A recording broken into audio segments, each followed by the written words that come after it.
World War I remains one of the most catastrophic events in human history.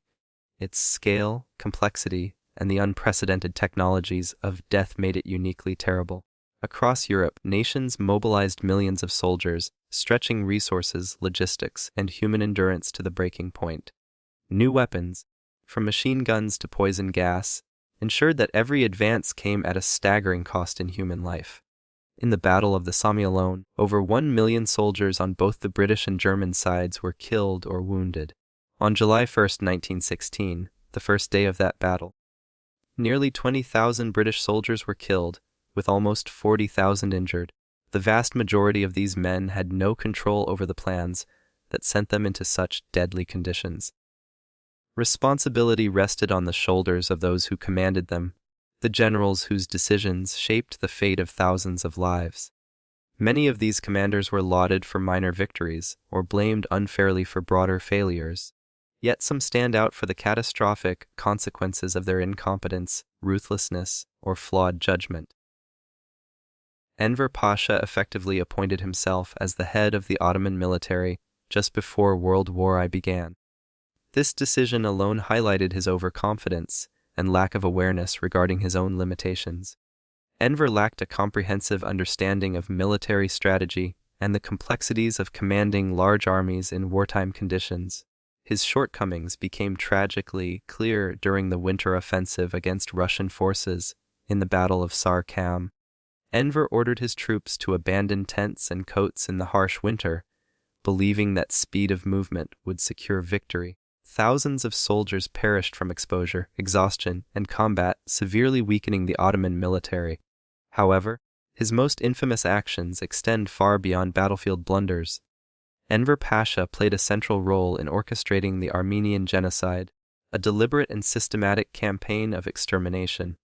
United States Ambassador Henry Morgenthau, who served during this period, recorded conversations with Enver. Noting his unapologetic stance, Enver argued that wartime realities necessitated the elimination of Armenians, portraying the atrocities as a form of military necessity. When Morgenthau suggested that subordinates might be responsible, Enver refused to shift blame, stating that he fully accepted responsibility. He believed his actions were justified, demonstrating a chilling combination of arrogance, ideology, and ruthlessness. The consequences of Enver Pasha's leadership were catastrophic, encompassing both military failures and one of the most horrific acts of genocide in modern history. Luigi Cadorna of Italy was another commander whose record exemplifies incompetence.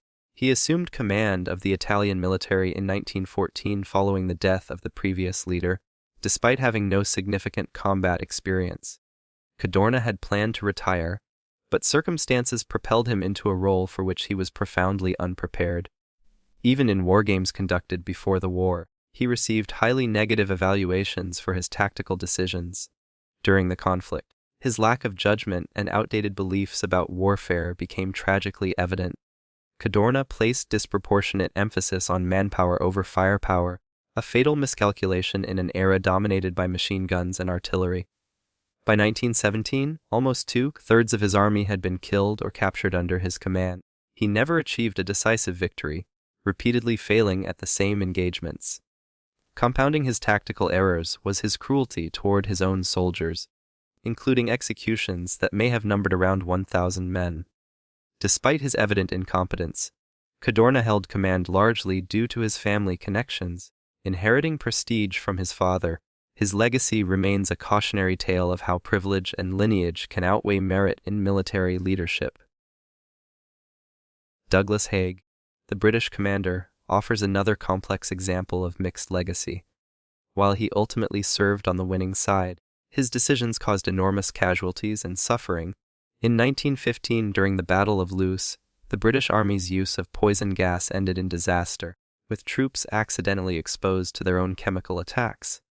Haig was ultimately responsible for the decision to employ gas, reflecting poor judgment and a failure to anticipate the risks. His conduct during the Battle of the Somme in 1916 further cemented his controversial reputation. Haig advanced troops against entrenched German positions, where machine guns and artillery inflicted devastating losses. The first day alone resulted in tens of thousands of British casualties, earning him the grim nickname, the Butcher of the Somme.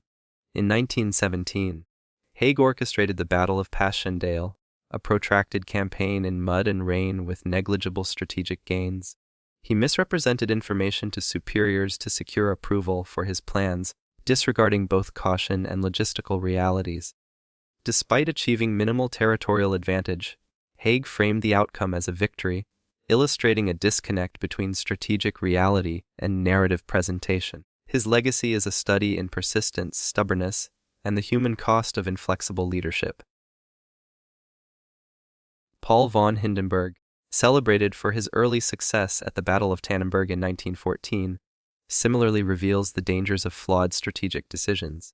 Hindenburg was regarded as a steady and approachable officer, yet his choices later in the war were disastrous for Germany. He endorsed the policy of unrestricted submarine warfare, attacking military and civilian shipping indiscriminately.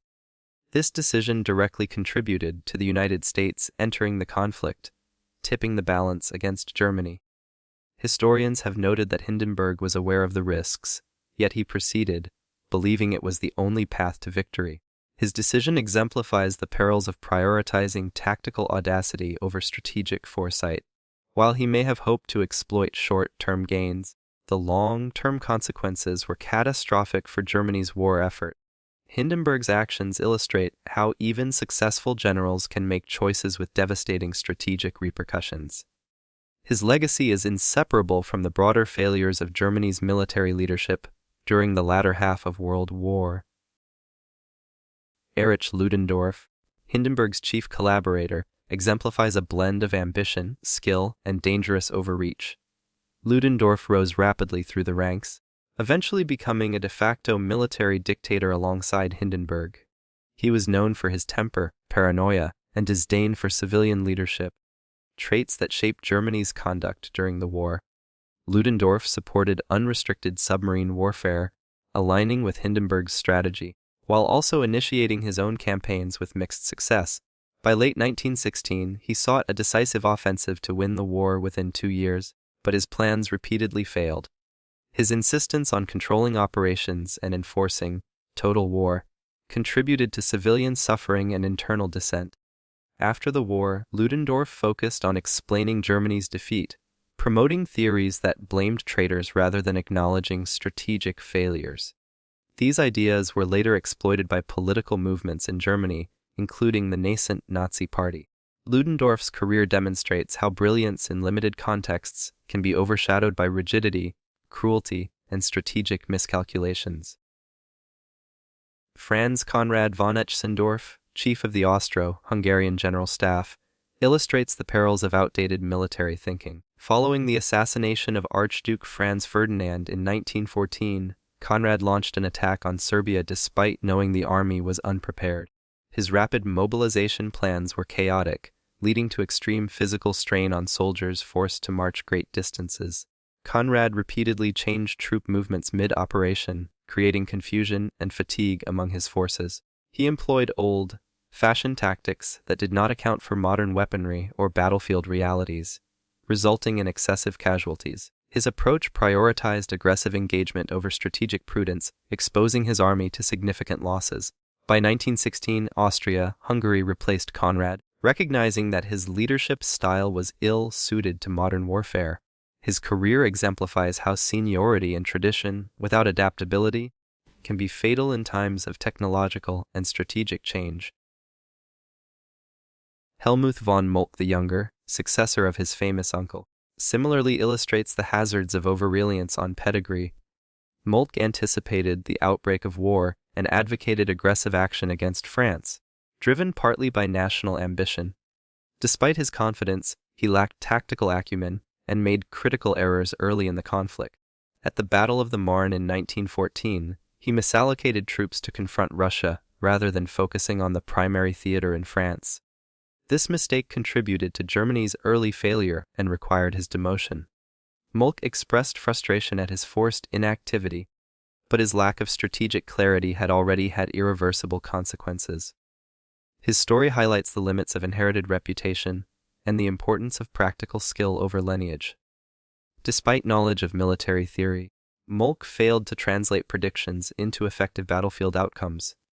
His tenure underscores the gap between aspiration and execution, a recurring theme among several World War I generals. Grand Duke Nicholas Nikolaevich, commander of Russian forces, exemplifies the perils of nepotism in military command. Despite lifelong service, his appointment relied heavily on family connections to Tsar Nicholas II rather than merit. He was unprepared for the scope and complexity of modern warfare, and initially displayed genuine distress at his responsibilities. Nicholas struggled to control his generals, whose independent actions sometimes inadvertently aided Russian efforts. However, his failures included permitting widespread atrocities against civilians, including pillaging and pogroms. He also enforced harsh discipline on officers, sometimes ordering executions on questionable charges. Despite occasional flexibility, the Grand Duke's tenure was marked by inconsistency, mismanagement, and a failure to reconcile authority with ethical leadership. His leadership illustrates the consequences of prioritizing rank over competence in times of existential crisis. Denis Auguste Duchêne, a French general, is remembered for stubbornness and disregard for established plans. During the Third Battle of the Aisne in 1918, Duchêne refused to implement General Petain's strategy of deploying troops in depth rather than in extended lines. His insistence on spreading British troops wide across trenches led to devastating casualties. Entire corps were nearly destroyed, with soldiers suffering in unsanitary and exposed conditions. Duchêne's refusal to follow strategic guidance exemplifies the deadly impact of personality and ego in military decision-making. His actions remind us that even late in the war, failures in judgment could cause immense suffering and undermine broader operational plans. Duchêne's career offers a study in how inflexibility and poor collaboration with allies can result in catastrophic outcomes. Enver Pasha, one of the Ottoman Empire's triumvirate of leaders, wielded power with ruthless efficiency. He governed Syria and neighboring regions, enforcing policies that terrorized both civilians and soldiers. Food was confiscated, dissent was crushed, and conscription often forced civilians into deadly military service. Enver frequently sent suspected traitors to the front lines, ensuring that many perished in combat. His attempt to seize the Suez Canal ended disastrously, with 10% of his forces killed and his reputation diminished. Although he sought to distance himself from atrocities such as the Armenian Genocide, historical evidence shows his complicity. Before his assassination in 1922, Enver authored memoirs claiming credit for humanitarian efforts while ignoring his own brutal policies. His career demonstrates the lethal consequences of combining political power with unchecked military authority. World War I exposed the limits of traditional military leadership and the catastrophic potential of human error. The failures of these 10 generals, whether through incompetence, cruelty, or hubris, had a profound impact on the war's course. Their decisions shaped millions of lives, often with tragic results. Understanding their actions provides insight into the complexities of command, the pressures of total war, and the ways in which personal flaws can influence historical outcomes. Each general, in their own way, exemplifies the dangers of authority exercised without foresight, adaptability, or moral restraint.